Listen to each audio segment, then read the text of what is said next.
This is the Arctis Steelseries Wireless Pro. I think I got that backwards. This is the Audeze Penrose. Both of them promise excellent connectivity. They are compatible with PC and PS5 and PS4s, but only one of them I fully recommend. And in this video, I'm going to tell you exactly why.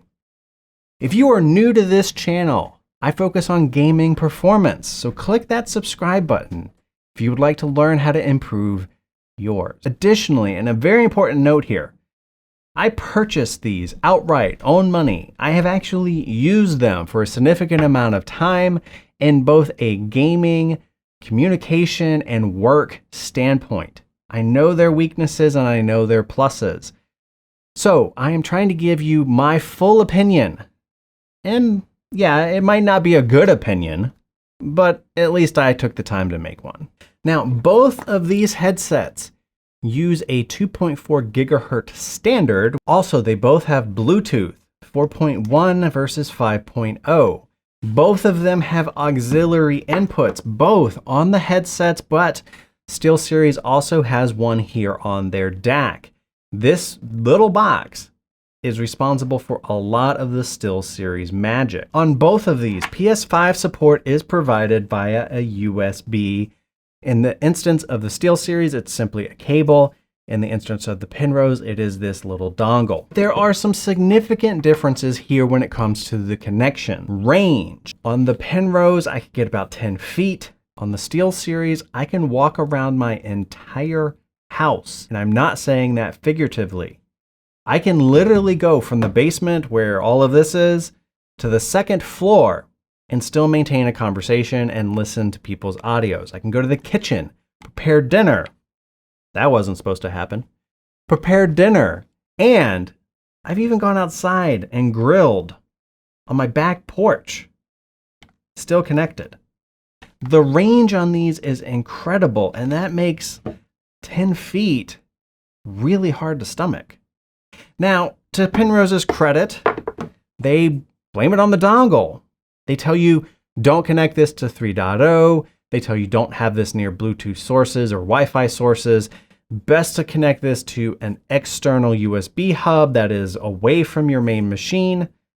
Well, sadly, I've done all of that, and I still do not get very good range, which is also interesting because these are powered off of a USB hub, the same hub.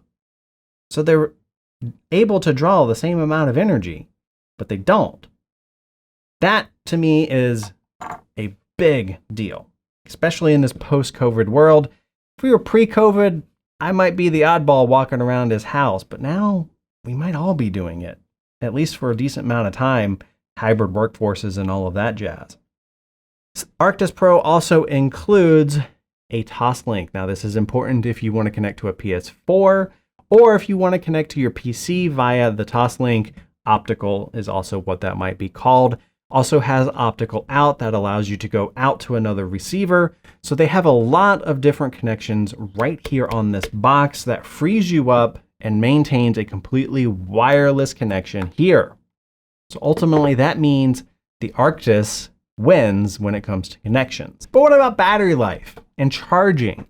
So this is extremely important if you have a wireless headset, because the second it runs out of battery, you can't use it. This guy, the Audeze Penrose, features a USB-C connection directly on the headset that allows you to charge and listen and use it at the same time. I love the fact that it is USB-C.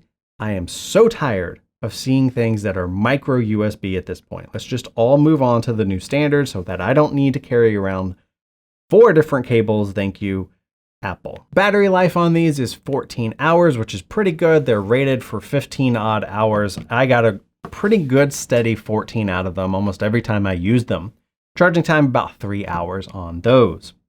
The Arctis also features on device charging, but it's a micro USB, which I just complained about. But the big thing about this, these faceplates come off, and on this side, it reveals the battery. This right here is the killer advantage for these headphones. I can swap this battery with this headphone, turn it on again, and I'm instantly connected yet again. These batteries last about 14 hours, and they don't take that long to charge, normally about an hour to an hour and a half, and they plug directly into the DAC, which means this entire unit functions in every regard that I need it to. It enables the entire experience. 14 hours on these guys here as well, which again means the Arctis wins this category too, charging and battery life. But what about the audio quality? Who cares how good they are from a connectivity and from a battery life standpoint if they don't sound good? Well, that is where the Penrose shines. It has planar technology that leverages a 100mm driver. They sound incredible. These are studio quality speakers inside of this headset, and that's not a marketing gimmick. These really are studio quality. They are extremely loud if you want them to be, or they can go to those subtle notes as well. Both of these headsets feature chat and audio mixing, meaning you can have your game at a certain level and the chat at a certain level as well. The microphone on the Penrose is also pretty awesome. This is a Shure microphone. This microphone can rival some lavaliers that are out there. Picks up very well, but as I mentioned in the previous review, this length is no bueno. It is too long. Tends to put my microphone right in front of my mouth, which as you're breathing, makes it sound horrible. Speaking of which, I want to show you, well, I want you to hear the differences between these microphones. So here are the microphones themselves. On a Zoom call, the automatic everything was enabled at this point, and I wanted to make sure that I got both of these in a real world situation, exactly how I would use them in conference calls, in stand-ups, all of that stuff. First one up is the Penrose. The second one will be the Arctis. Penrose. I am TheGrayingTech, a gaming insider. If you would like to learn how to improve your gaming performance, start now by clicking that subscribe button. Arctis. I am TheGrayingTech, a gaming insider. If you would like to learn how to improve your gaming performance, start now by clicking that subscribe button. Now, from a microphone standpoint, I do believe the Penrose is better. It certainly has the better technology. I know that microphone is from Shure, which is a high quality production company. Steelseries, I don't know enough about their microphone to be able to tell you how good it is. Now, it does do a good job, but not as good as the Penrose, which ultimately I think is the story between these entirely. The Penrose is very good when it comes to the audio performance, but the Steelseries has some other advantages for you. So one of those advantages is the fact that the Penrose is not designed to really work with Discord or any other type of Teams, Skype kind of apps. It does not show to the PC as two audio streams, meaning a primary audio and a chat audio. The Steelseries here does. That means I can have different volumes, different audio streams coming to this headset for chat or for main audio, game audio, any of that sort of stuff. The Penrose could fix that with a firmware update, which is also the big story of this review. A lot of the problems here could be fixed with firmware. Whether or not Audeze will actually do that, I don't know. One way to work around the Discord limitation is to pair this device to your PC with Bluetooth. That will give you that second audio stream that you could assign to chat and keep your main game audio or main audio coming through that 2.4 gigahertz connection. That would solve the issue, but now you're having to connect two things to your PC instead of the one, like with the Steelseries. In this instance, I do have to say the convenience and the way the Arctis currently works is superior than the Penrose. If they fix the firmware side though, they would win. I have two comments that I got on my 5-minute review that I want to highlight here because I am going to do exactly what they suggested I do. The first one, I really appreciated the way Cabin approached his criticism of the previous review. He wanted to hear how they actually performed, how they sounded with gameplay, and that's exactly what we're going to get into. In addition, Manic down here, a little overly aggressive, right? Kind of stupid and using some harsh tones. This is the difference in the kind of interactions that you will see even on a small channel like mine, right? People kind of skirt the line sometimes. I really like the way, though, that Cabin was able to approach the situation, have a good Discord, have a good dialogue. So I'm giving him his just props. So let's move over into how these actually sound with some Borderlands 3 gameplay. This gameplay was captured at full audio for the game, full audio for the PC, full audio for the headsets. Everything was maxed out, and the Rode Podcaster that you're listening to me on right now is what I used, and I used a -5 dB on that just to help balance out some of the background noise that I have here in the basement.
So now let's look at the actual technical specs when it comes to the audio.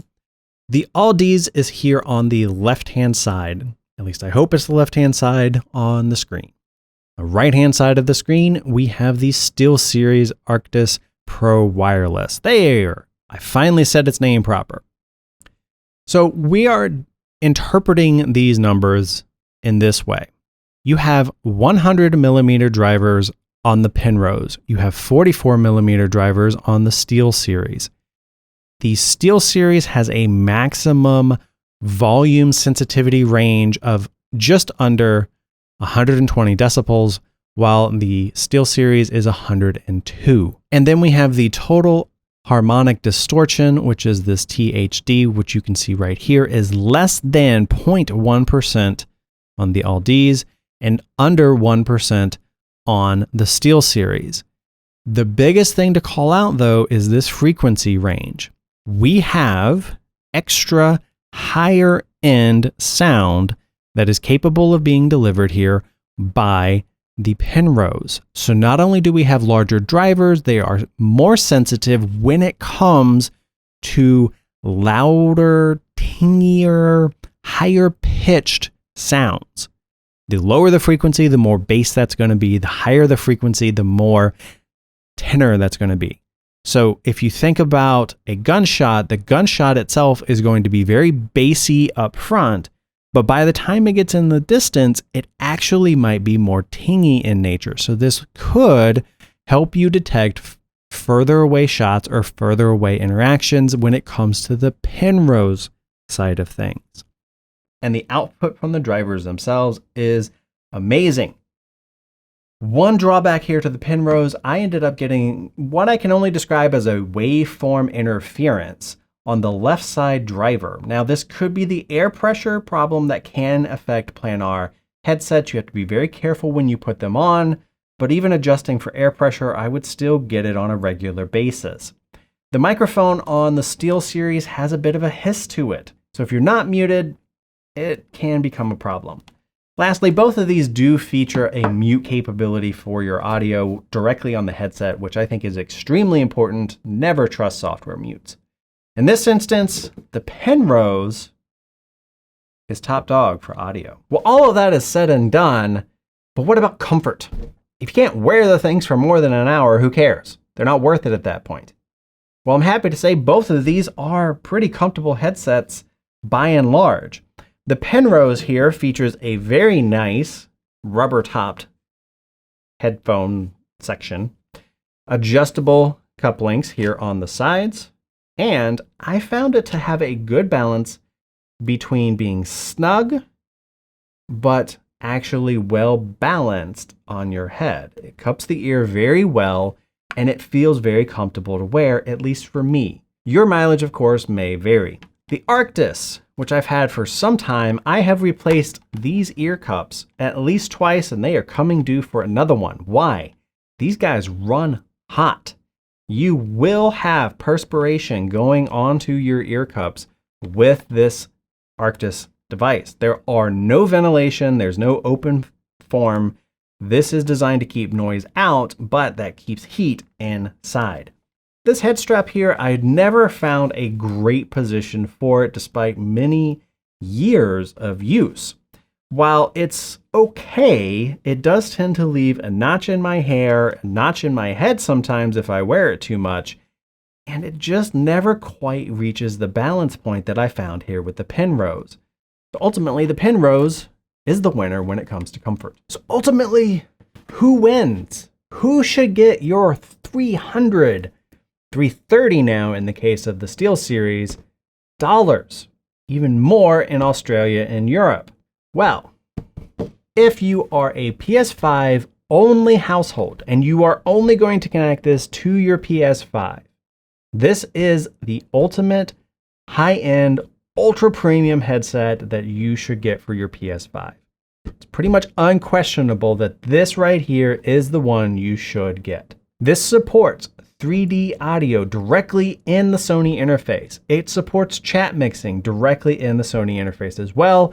Wireless chat is finally here with PS5 and the dongle that comes with this device. Everything that you are going to need to make this a great PS5 experience is in this box, bar none. You can even connect to a Bluetooth mobile device, and when the PS5 goes to sleep, you should be able to still walk around without this thing constantly trying to connect. A particular pain on the PC side. Speaking of the PC side, what about the PC gamer? Well, the PC gamer has a lot of advantages. A lot of products are out there for the PC gamer, but I would still go here. I would still use the Penrose if I was a PC gamer who really cared about audio, who was only using their system for gaming and for entertainment, who never walks around their house, who doesn't do a single bit of work on their device, and if they connect to their mobile phone, their computer is off or they don't mind unplugging the dongle. Wireless mixing is supported. Chat mixing is somewhat supported. You do have to work around that. Discord mixing is also supported. Again, you have to work around that. But this is still the best one when it comes to pure PC gaming. Which brings me to my final point. Do you really spend $300 for one task? No. Come on. These headsets are so expensive, they are probably going to be the headsets that you're going to use for everything that you can get these connected to. You're going to use it for work. The dongle that this guy has is great for traveling. Put it in your backpack, and once we all finally go back to the office, at least sometime, this is the great setup for that. This one's not as portable. Other mixed uses, though, bring the SteelSeries to the front. The DAC gives you ultimate flexibility when it comes to trying to connect multiple streams of audio, both in and out of the SteelSeries headset. It has very good sound. I can't underscore that part enough. The sound is still very good from this headset. Yes, it's not as loud. Yes, it's not as full of a range as the Penrose, but it's still very, very good. It has low latency, lossless 2.4 gigahertz. Its Bluetooth standard is a little bit older, but it does pair and you can use it around if you want. The batteries can be replaced on the fly. You can simply swap them, repower, and you're back into whatever you were connected to. The toslink, the ins, the outs, the USB support, everything that you need for a great experience is in this box. The overall package that you get with the Arctis, if you are using it in mixed environments, is what makes it my recommendation for a mixed use environment. So, Audeze, the ball's really in your court. Can you fix some of these issues in your firmware? Get rid of the hunting for 2.4 gigahertz if you are already actively connected to a Bluetooth audio stream. That's something you can detect in firmware. Get rid of that, and this suddenly becomes a much more powerful headset that somebody could use to chat and to do work with by Bluetooth pairing this to their phone, and then still be able to have a fabulous gaming experience as well. They could also do the same with their podcasts if they don't want to turn their PC off, they don't want to unplug the dongle. So am I being too demanding?